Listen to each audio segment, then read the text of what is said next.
Welcome to our kitchen. Today we prepare medieval hop shoots from Anonimo Toscano's Libro della Cucina, written in the 14th century. We start with ingredients. We need hop shoots, onion, olive oil, white pepper and saffron.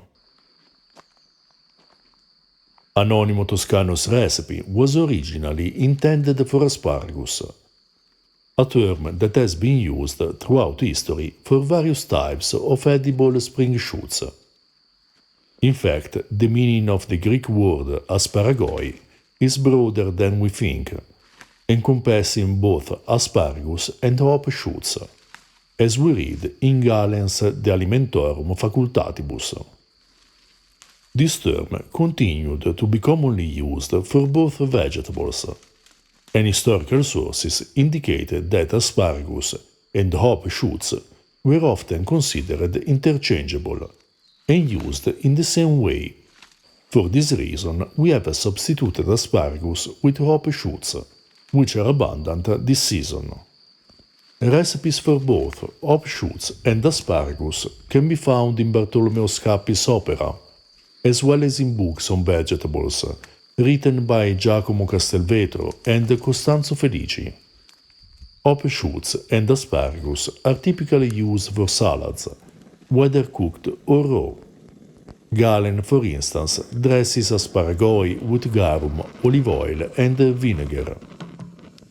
The Romans used both wild and cultivated asparagus, as we read in Cato's De Agricultura, which describes its cultivation in detail, and in Diocletian Edict of Maximum Prices, in which asparagi ortolani, the cultivated variety, costs significantly more than asparagi agrestes. We parboil the hop shoots for about 5 minutes. Meanwhile, we grind the white pepper and saffron and slice half an onion. In medieval recipes for asparagus and hop shoots, spices were commonly used, as was typical of the cuisine of the time. The physician Michele Savonarola suggests oil, vinegar, cinnamon and a little sugar as seasonings. Giacomo Castelvetro recommends grilling the asparagus and dressing it with salt, pepper and orange juice, which is the same seasoning that Bartolomeo Scappi uses for fried hop shoots. Castelvetro also suggests dressing the boiled hop shoots, mallow tops or asparagus with salt, oil and vinegar or lemon juice. The source we used for this recipe, Anonimo Toscano's Libro della Cucina, is one of the most interesting medieval Italian cookbooks, written in a clear and beautiful Tuscan vernacular around the 14th century. It contains recipes for vegetables, meat, fish, pasta, and all the typical medieval preparations. Our translation, complete with an introduction and glossary, is now available on Amazon in both English and Italian. We saute the onion, then we add the hop shoots and cook for a couple of minutes with 2 pinches of salt and the spices.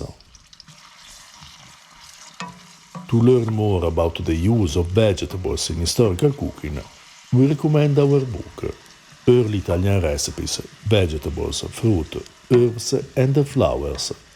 You can also find more articles and translations of historical sources on Patreon. For more medieval recipes, check out the Observazione Ciborum, Early Medieval Recipes at the Court of the Franks, and Registrum Coquine, a medieval cookbook. If you're interested in ancient food, read Ancient Roman Cooking. To support our work, you can also buy us a beer and purchase our merchandise. You find all the links in the description below. This side dish was delicious. Unlike the hop flowers, which are typically bitter, the shoots have a delicate and sweet flavor that is perfectly balanced by the blend of aromas created by the saffron, onion and pepper. It would be interesting to try the original recipe using asparagus instead. We enjoyed the dish with the fish cakes described in Anonimo Toscano's cookbook, but another great option would be to pair it with the fried meatballs from the same source. No matter whether you choose to use offshoots or asparagus, you can create a dish that is perfect for this season and capture the incredible variety that is typical of medieval Italian cuisine. You can find links to the videos with the recipes for both the fish cakes and meatballs in the description below. If you're interested in ancient foods and flavors, subscribe our channel and consider supporting us on Patreon.